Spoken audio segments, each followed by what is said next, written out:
Hello, my friend. Welcome to the channel Ads with Lavneek.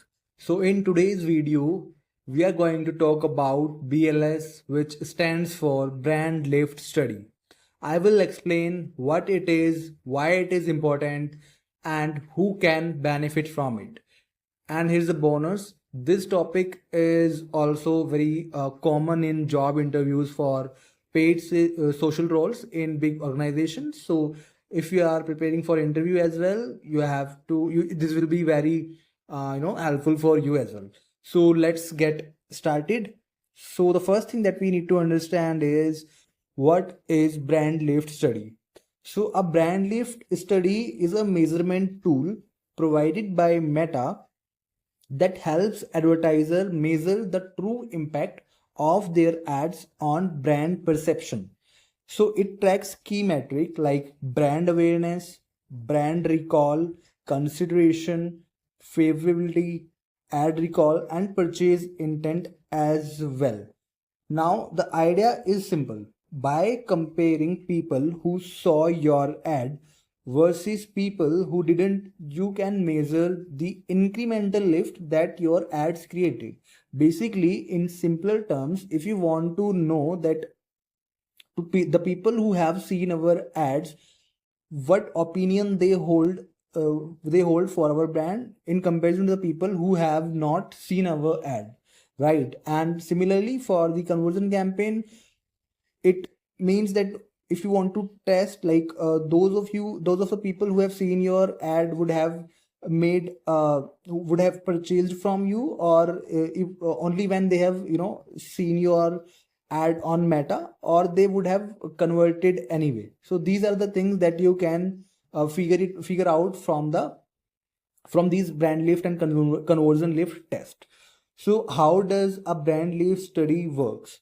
So the basically how it works is the your target audience is randomly divided into two groups: test group, which is also known as exposed group, and the other group is the control group, where people who will not see your ads during the campaign duration. So basically, first we need to create a campaign, and then we will create a brand lift test for that. I will show you exactly how you can do it step by step, but let's get an overview of the BLS first. Okay. Now, second thing happens is the polling, which is both groups receive surveys during the campaign, test group and the control group.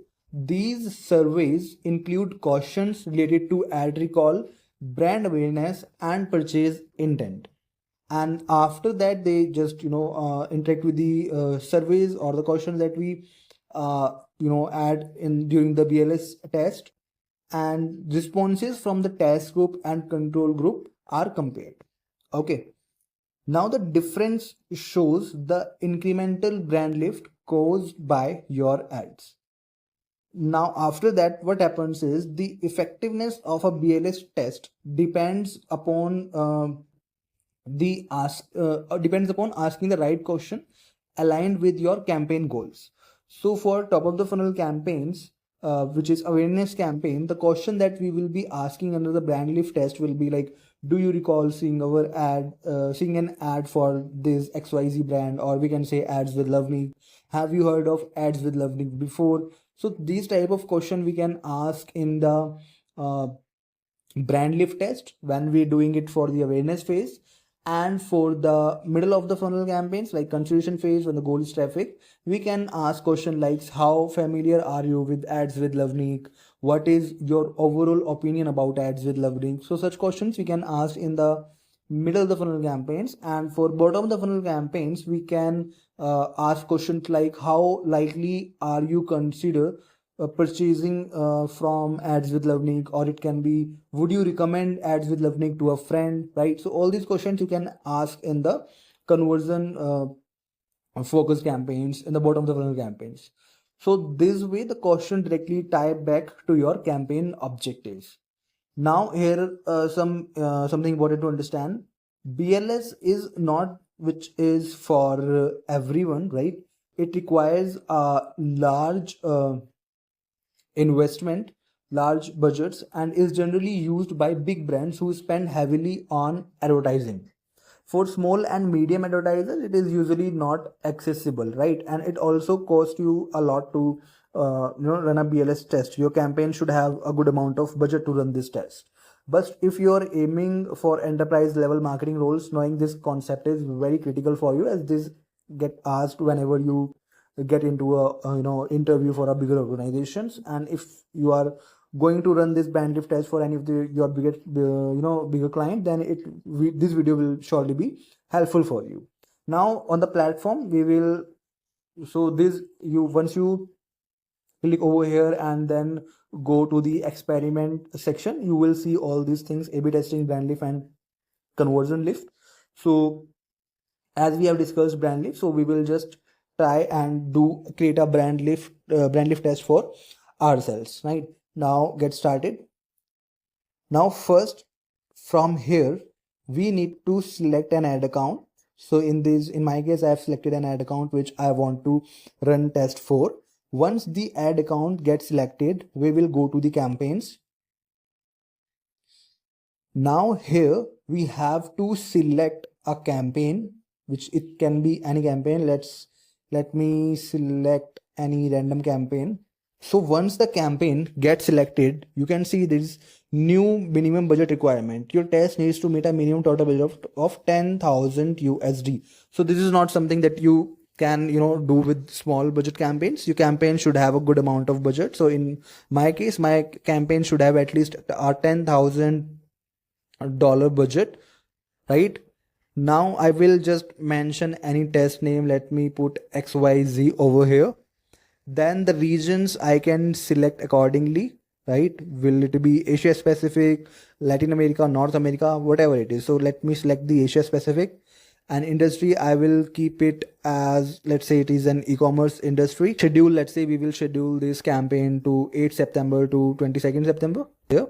Now the survey question, as I mentioned, so from here we can select the language, whatever the language we want to, we want our questions in. Now question type one is standard ad recall, which is a required a question, right? So now we can just tweak the question a little bit. So do you recall? Then we can have multiple options here: seeing, watching, encountering, viewing, reading. So we can go with seeing. You can see, do you recall seeing an ad for, this is the brand name, so an ad for this, or ads for this, a post about this. So based upon our requirements, we can select the audience, and it will appear here like this: do you recall seeing ads for XXS brand online on a mobile device in last 2 days? So now this question will be asked between the two audience group that this test will create. One will be exposed and the other will be control group, as we have discussed. Now we can also add additional question from there. We can select anything from the options that we have. Let's say if I select action intent, right? So there are the options: how likely are you to purchase, consider, buy, pay for, or recommend something from this XXX brand. So let's say we select how likely are you to buy from this brand, very likely, some likely. So these are not customizable. You cannot customize it. You can just customize the question a little bit, right? And then you can also add more questions accordingly. So these are all the options. I will just show you one by one. So this is standard brand awareness. So under that we have you heard of, have you watched, have you played, have you listened to, have you talked about, have you recommend, have you used. So all these questions we will not go in very detail. You can check this by yourself, and you can just go through it once you plan to run a test, to get an idea about what questions you should be asking, right?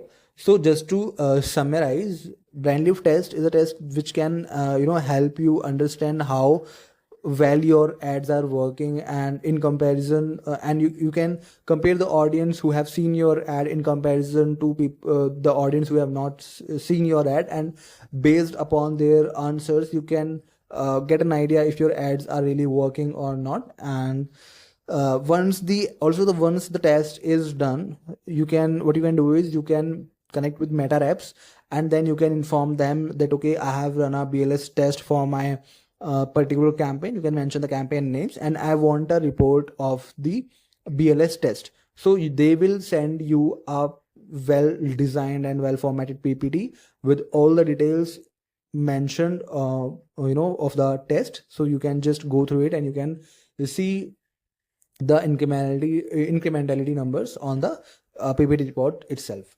So I hope this video was helpful for you and I was able to add some value. This is it for the video, guys. I will see you in the next one. Till then, take care. Bye bye.